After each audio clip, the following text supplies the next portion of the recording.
Oke guys, welcome back to the channel guys ya. Semoga kalian semua cukup sehat ya untuk belakangan kali ini karena kita udah musim hujan ya guys ya. Jadi mungkin banyak yang kena flu dan segala macam. Semoga kalian semua cepat sembuh kalau yang bisa kena flu. Kalau yang enggak, ya semoga kalian nggak sakit ya guys ya. Jadi untuk video kali ini, maaf kalau misalkan kalian ada kedengaran suara nging di belakangnya, ada background noise, white noise, itu gara-gara 3D printer saya lagi ngeprint di samping saya ya. Jadi di video kali ini kita akan ngomongin tentang kripto dan ada beberapa hal yang saya mau tekankan lebih dalam ya. Yang pertama adalah kita ngomongin dulu tentang Crypto Fear and Greed Index. Kita bisa lihat sekarang di 50 di netral, mengalami lower high ya terus ya sejak di Mei ya guys ya, Mei 14 kita bisa ngelihat trend line-nya kita mengalami penurunan. Apakah ini pertanda untuk kita harus ngetes lagi di dalam fear? Mungkin ya guys ya, karena kita bisa ngelihat setiap kali ada lower trend kita ketika baru nyampe fear dulu baru kita bisa recover naikin jadi upper trend ya guys ya. Berarti kita harus ngelihat dulu nih, kemungkinan besar di masa depan ada something fearful, mungkin ada perang lagi, mungkin ada berita-berita lain, mungkin ada bahkan the Fed ya, I don't know, kita nggak nge-cut rate untuk segala macam, dan itu kemungkinan besar bisa menurunkan confidence di pasar guys ya. Tapi untuk sekarang sih overall masih oke ya guys ya. Kenapa saya pikir gitu? Karena kalau kita ngelihat di dalam risk, social risknya sangat sedikit guys. Social risk ini sangat penting karena ini menyatakan bahwa seberapa besarnya orang interested di dalam kripto. Kita bisa ngelihat di tahun 2017 social risk yang garis merah ini udah tinggi sekali guys, di 0,18 sebelum mengalami penurunan drastis ketika bear market di 2018-2019.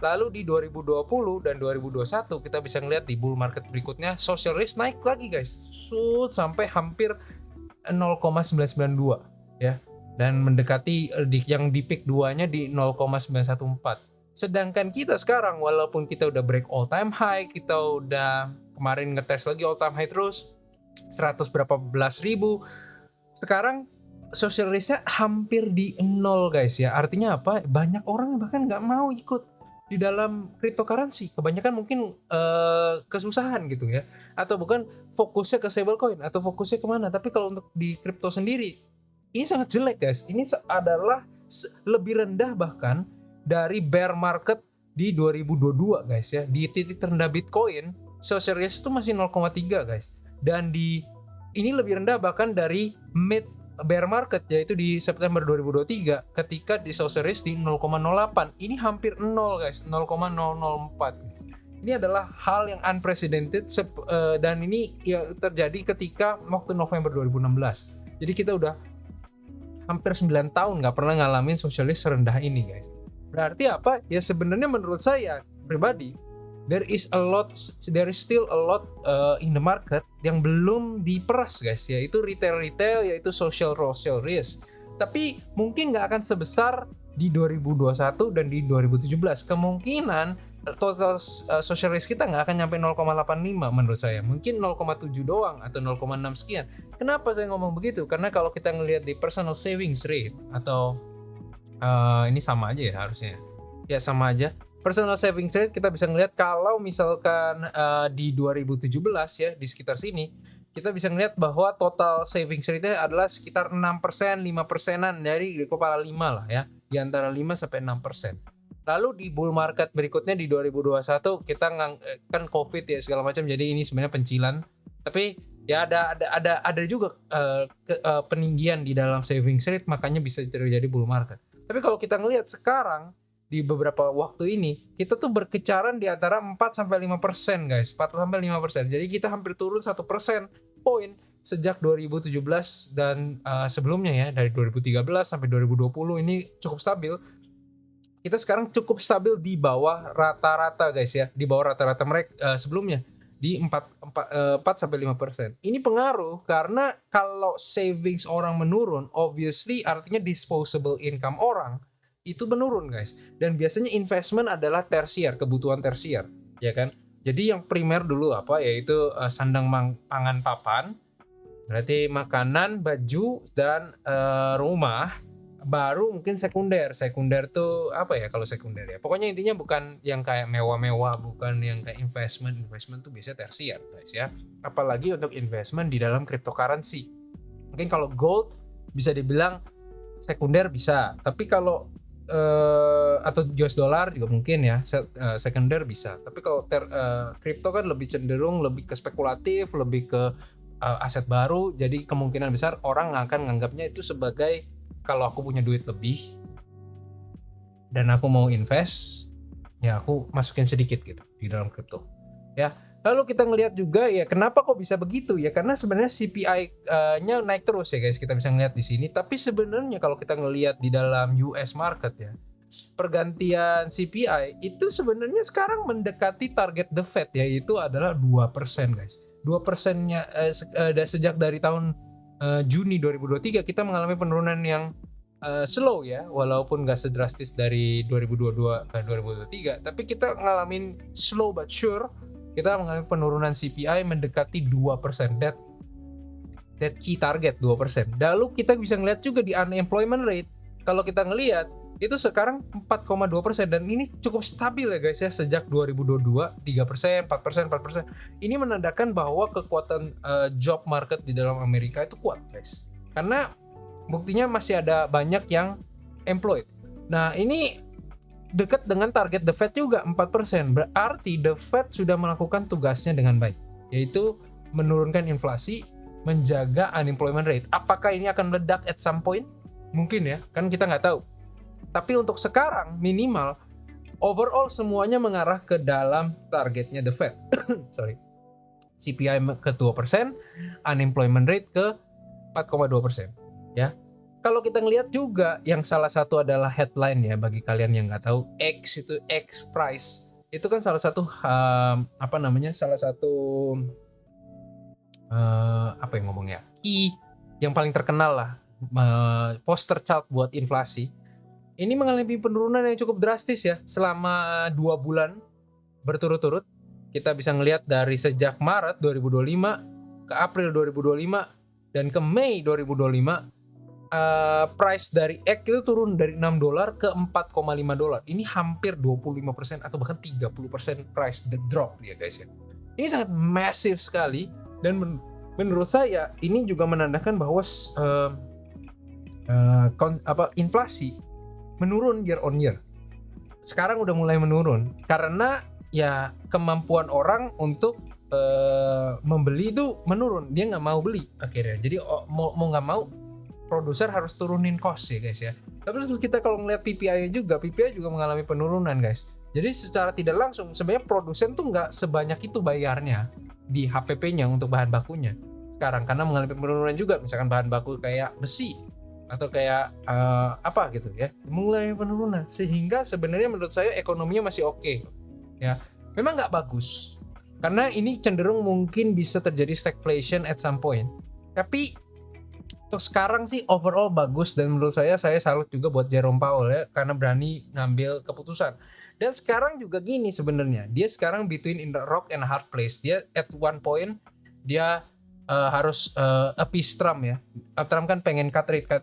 At the other point dia juga nggak mau diingat sebagai orang yang nurunin suku bunga, akhirnya inflasi balik lagi, ya kan? Jadi untuk sekarang dia pusing dan dia kan memang termnya akan end di Mei 2026 kalau nggak salah. Jadi dia pengen sebisa mungkin untuk sebelum Mei 2026 itu nggak akan bergerak yang terlalu kontroversial menurut saya. Walaupun ditekan Trump. Nah kita masih nggak tahu nih di masa depan Trump seberapa tekannya nih ya. Seberapa dia punya kekuatan terhadap Jerome Powell dan central bankers di dalam The Fed untuk melaksanakan visinya, yaitu adalah nge-cut rate. Oke. Lalu kalau kita bisa ngelihat juga, ini juga pertanda ada ekonomi Amerika tuh oke saja, belum tentu baik ya. Kenapa? Karena kemungkinan akan terjadi ya 2008 crisis lagi di housing market, walaupun obviously belum separah itu ya sekarang ya. Sekarang belum separah itu. Tapi ada tanda-tanda untuk terjadi. Misalkan ya, ini mortgage rate ya dari 2021 2022 3%-nya KPR. Dan di Amerika itu KPR-nya tuh nggak floating. Kayak kita kan floating ya. Kalau di dia itu tuh nggak. Jadi kalau 30 year kalian beli di 2021, mau sekarang 6% pun kalian dapat 3% tetap bayarnya. Ya kan? KPR kalian. Sangat jadi kalau misalkan bunga rendah di sini, orang banyak beli. Makanya kan housing prices waktu saat-saat di sini tuh naik semua. Karena orang tahu gitu bahwa mortgage rate rendah, mereka mau beli properti.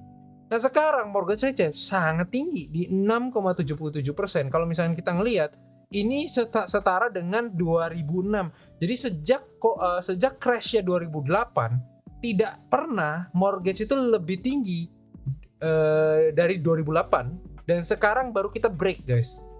Kita sekarang lebih tinggi dari 2008. Jadi ini mungkin adalah pertanda bahwa krisis akan terjadi di housing market.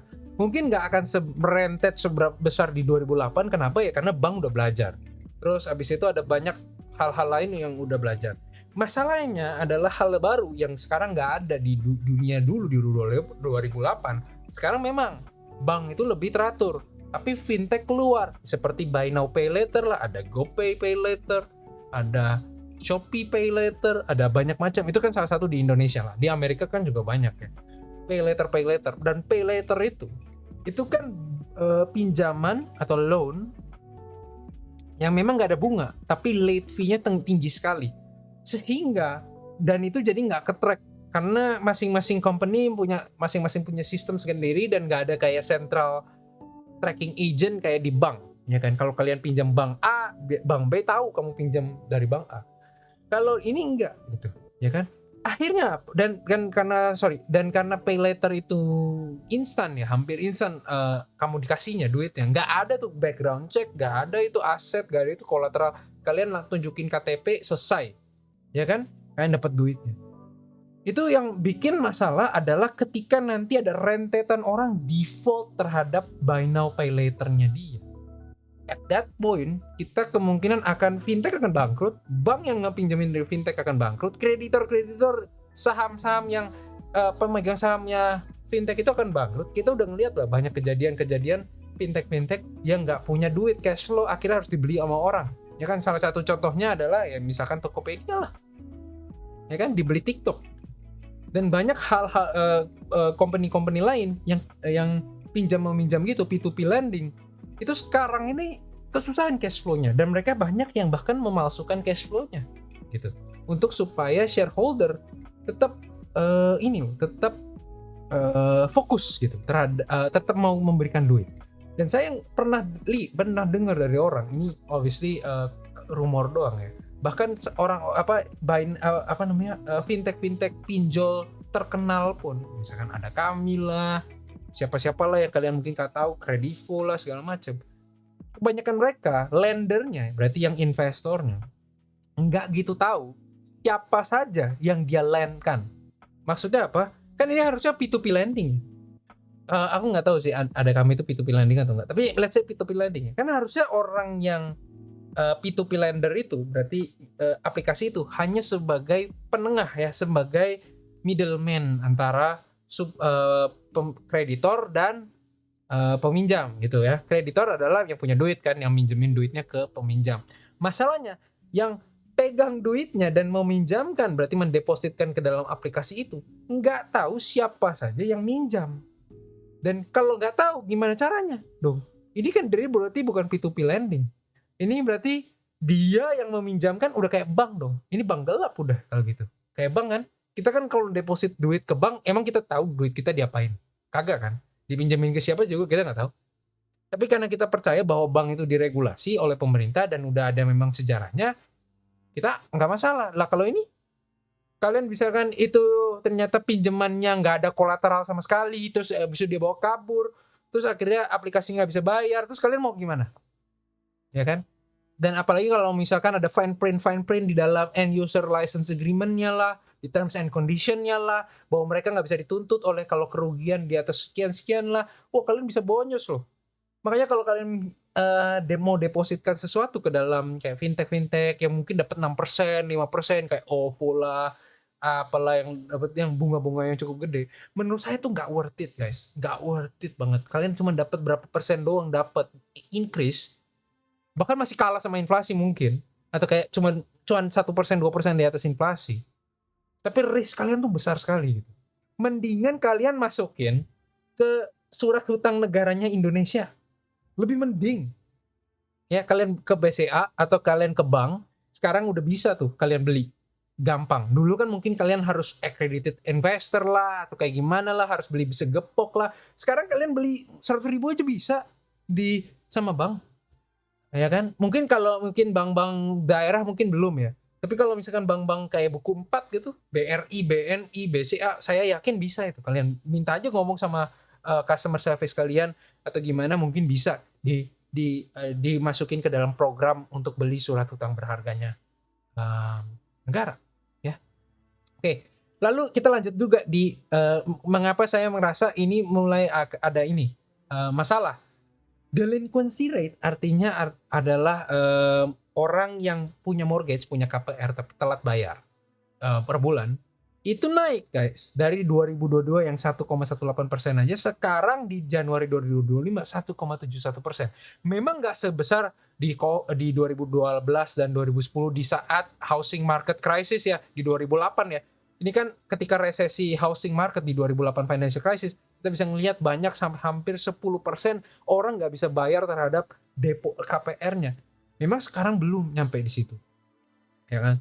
Tapi ini udah mulai memiliki kecenderungan untuk menaik guys ya. Dan kalau kita bisa nge-break 2%, itu udah tanda-tanda ada masalah di dalam ekonomi gitu. Artinya rate-nya terlalu tinggi, too long. Maksudnya kayak suku bunganya itu terlalu tinggi, terlalu lama. Jadi kemungkinan besar the Fed harus nge-cut rate. At that point it's good for Bitcoin. Makanya kita harus perhatiin banget nih delinquency rate-nya mortgage ini. Karena kalau Bitcoin naik, Bitcoin turun, cuman crypto investor doang. Lah kalau KPR kan hampir seluruh penduduk. Karena rumah kan hampir semuanya harus butuh. Dan kemungkinan besar investasi terbesar dari semua orang mayoritas adalah di properti, di rumahnya. Ya kan? Makanya ini kita harus perhatiin banget apalagi sebagai crypto investor. Karena kalau ini naik di atas 2% atau naik secara drastis, kemungkinan besar the Fed harus ambil tindakan lanjut. Ya. Karena kalau enggak, 2008 can happen again. And obviously kita tahu ya, kita nggak ada yang mau 2008 terjadi lagi. Karena ini resesi yang cukup lama guys. Kita bisa ngelihat ya, di masa zaman dulu ya, 90 sampai 91. 1 tahun doang resesinya. Di 2001 yang 2001.com crash, 2001 sampai Oktober, 3 bulan doang. Sekarang kalau yang di 2008, dari Januari 2008 sampai Juli 2009, 1,5 tahun guys. Dan di 2020 obviously kita ada kayak 23 sampai 1 April ya, jadi 7 hari doang resesi. Kalau kalian lihat ini semua, kita nggak mau lagi kejadian 2008 housing market crisis. Di Amerika obviously, di kita kan sebenarnya kita beda lah cycle ekonominya. Tapi kan karena Bitcoin itu global dan global didominasi oleh Amerika, makanya kita harus perhatiin banget Amerika punya ekonomi, ya kan? Makanya ini perlu kita perhatiin ya guys ya. Lalu kalau misalkan kita ngomongin tentang berita-berita deh ya, ini terakhir sebelum kita end video ini, di US akan ngeluarin first Solana ETF staking this week. Jadi ini sangat bagus bagi Solana obviously, dan juga mungkin bagi layer 1 lain. Kenapa? Karena ini menjadi presiden bagi layer 1 lain bahwa sebenarnya ETF itu juga bisa di staking. Kayak Ethereum, kayak apa. Ethereum ETF kan nggak bisa di staking, ya bukan stake Ethereum. Tapi kalau misalkan orang dapat stake Ethereum juga bisa jadi ETF, mungkin orang akan lebih banyak mau, karena kan dapat constant APY ya guys ya. Kalau di Ethereum mungkin 4%, kalau nggak salah 3,9% lebih. Kalau di Solana itu 8%, 9%, ya kan. Memang kelihatannya besar ya, tapi kan sebenarnya real APY-nya sama mirip. Kenapa ya? Karena Solana inflasinya lebih banyak daripada Ethereum. Jadi kalau kita kalkulasiin real inflation, real APY, berarti kan APY yang kalian dapat minus inflasi mirip-mirip guys. Kita sekitar mungkin 2%, 1%-an harusnya ya, seingat saya. Tapi mungkin kan namanya juga hari-hari berubah, demand berubah segala macam, angka itu akan bergerak. Dan itu kayak floating ya kan. Tapi ini adalah salah satu bagus. Mungkin next time mungkin ada bisa ada nanti Ethereum staking ETF bisa. atau mungkin SUI lah ETF ya, atau gimana? Kemungkinan sih SUI nggak ada ETF ya buat cycle ini ya. Kemungkinan orang lebih fokus ke kalau nggak Solana paling apa sih ya, kompetitornya paling NIR paling ya, atau Algorand ya, gitu-gitulah ya. Atau Tron, mungkin bisa juga Tron ya. Walaupun setelah saya pikir-pikir Tron mungkin enggak ya, karena Tron kan koin Cina. Jadi kayak kemungkinan besar Amerika nggak mau ya. Terus kalau misalkan ini ada berita lagi ya, Centrifuge itu salah satu real double asset coin ya, CFG. Itu ngebring S&P 500 on chain guys ya. Mungkin saya nggak tahu nih, ini sekarang udah jalan atau belum. Kalau kalian lihat di ininya kan kalian bisa lihat ya, kalian bisa beli treasury bills. Treasury bills itu surat utang berharganya Amerika. Kalian bisa beli itu. Ya, walaupun minimum investmentnya sih $500,000 ya. Jadi cukup besar. Tapi 5% nih bisa dapat, dan kalian nggak perlu jadi US citizen loh. Non US professionals bisa. Kalian invest di treasury bills atau kalian DeFi yields. DeFi yields ini lebih dangerous tapi APY-nya lebih besar 15%, atau CLOs ya, CLOs collateralized loan obligations ya. Jadi company ya P2P lending lah bisa bilang. Itu juga bisa nih 6.5%. Nah, walaupun ini dua, berarti real inflation, real APY-nya kalian tuh dipotong ya, karena kan dipotong 2,sekian% di CPI number tadi. Tapi itu lumayan lah tetap. Menurut saya sih yang paling bagus itu adalah treasury bills ya, karena ya surat hutang negaranya Amerika gitu. Ya kan, dolar masih bagus ya. Walaupun kita tahu bahwa dia debt to GDP ratio-nya naik terus. Oke, tapi yang saya mau lihat juga adalah S&P 500. Kenapa S&P 500 kalau di tokenize itu bagus banget? Kita sekarang punya index fund mayor yang kita bisa invest, ya kan? Banyak yang kalian tahu kan. Kalian kalau misalkan ini juga pasti pertama kali kalau mau invest saham Amerika apa? Disarankan apa? S&P 500 pasti. Maksudnya ETF yang nge-track S&P 500, ya kan? Kayak SPY atau apalah, tergantung kalian maunya apa, ya kan? Bayar fee-nya sama siapa. Tapi kalau misalkan bisa di tokenize, wow, that's massive, ya kan? Bagi centrifuge obviously, dan bagi crypto in general. Berarti kita sekarang bisa beli S&P 500 tanpa kena tax besar, apalagi bagi orang Indo. Karena kita kan kalau beli S&P 500 sekarang, tax kita kan sangat besar ya, karena kita ada capital gains tax, kita ada intinya PPH yang 5-35%. Udah gitu kita kena lagi BPN 0,11%, segala macam. Akhirnya masalah ya, kita bayar mahal sekali untuk S&P 500 yang cuannya paling 10% per tahun guys, ya kan?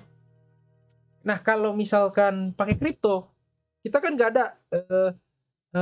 ada pajak PPH ya, kecuali I guess ini sebenarnya bisa kena PPH juga ya, karena kan gini tradingnya di luar crypto exchange-nya Indonesia. Tapi coba kalau misalkan centrifuge ini ternyata bisa ditransaksikan di dalam Indonesia melalui let's say platform Tokopedia lah, Toko kripto lah, Pintu lah, banyak macam. Wow, that's massive. Kita bisa, karena kita dapat akses masuk ke dalam pasar Amerika dengan mantap sekali, ya kan? Sekarang aja mayoritas orang Indonesia aja udah tahu gitu kan. Kita pegang stable coins buat dolar, karena megang dolar itu setengah mati kalau misalkan nggak pakai stable coin kan. Kalian pakai stable coin ini harus pakai rekening dolar lah. Misalnya kalian kalau pegang dolar, udah gitu kursnya tergantung bank lah, segala macam kan. Sedangkan kalau stable coin kan kita tahu transparan ya, kita jual beli, kita tahu kursnya berapa. Terus habis itu kita bisa simpan itu sendiri, gak perlu banyak macam, pakai telepon bank lah segala macam, rekening bank, rekening dolar yang harus ada admin juga, kita harus bayar mahal ya. Jadi makanya kan kebanyakan orang Indo kan sekarang kalau mau megang dolar kan lebih condong ke sekarang ke stablecoin guys ya. Kita udah banyak sekali, dan salah satu fastest growing cryptocurrency, crypto adoption di dunia kan di Indo juga salah satunya. Dan menurut saya bukan karena Bitcoinnya, kebanyakan malahan kalau kalian lihat di daerah lain masih nganggap Bitcoin itu scam. Kebanyakan itu di dolarnya, orang tahu gitu, ya kan? Apalagi orang-orang tua ya, orang-orang yang kayak ini tetap tahu gitu bahwa stablecoin itu penting. Di Amerika udah mau dikeluarin stablecoin bill, ya kan? Di Indo semoga pemerintah Ya kan, memang kalau stablecoin US dollar jangan harap lah bisa jadi payment.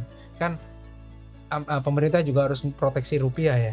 Tapi kalau coba kita buat stablecoin rupiah, ya kan, oleh di backing oleh pemerintah, misalkan toko kripto dan Pintu atau siapalah kolaborasi buat stablecoin IDR apa gitu, IDRT udah ada sih, tapi itu kan sama Tether ya, IDRN gitu, IDR nasional ya kan, IDRN atau gimana, mungkin bagus ya kan, kita mungkin bisa bayar pakai kripto sekarang kan pakai rupiah kan, stablecoin rupiah, atau kita bisa langsung bayar kripto tapi dengan cara kayak di Amerika, yaitu kita scan QR, kripto kita dijual ke stablecoinnya akan dipakai buat payment. Kan enak ya kalau kayak gitu ya, kita nggak perlu banyak macam transisi dan segala macam.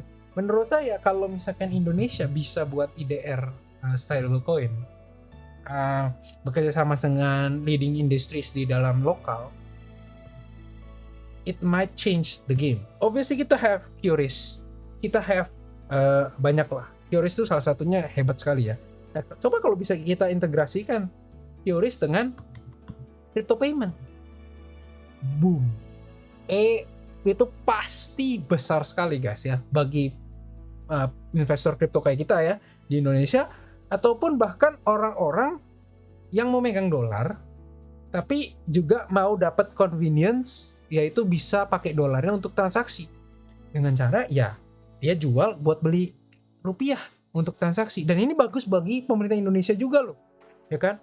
Kan walaupun dia nabungnya dalam dolar, ketika dia jual beli rupiah, harga rupiah naik karena dulu, ya kan? Berarti kan sama aja, ya kan? Sama aja. That's why I think yang pertama kali yang pemerintah harus lakukan adalah yang untuk sekarang. Itu kan sekarang regulasi udah lumayan jelas lah. Tapi yang ini menurut saya adalah stablecoin IDR. Semoga ya di masa depan kita bisa 2026 mungkin 2027 kita bisa keluarin stablecoin IDR, ya kan, karena itu akan mengkuatkan malahan rupiah kita ya. Anyways, that is all for this video. I'll see you guys next time. Bye bye.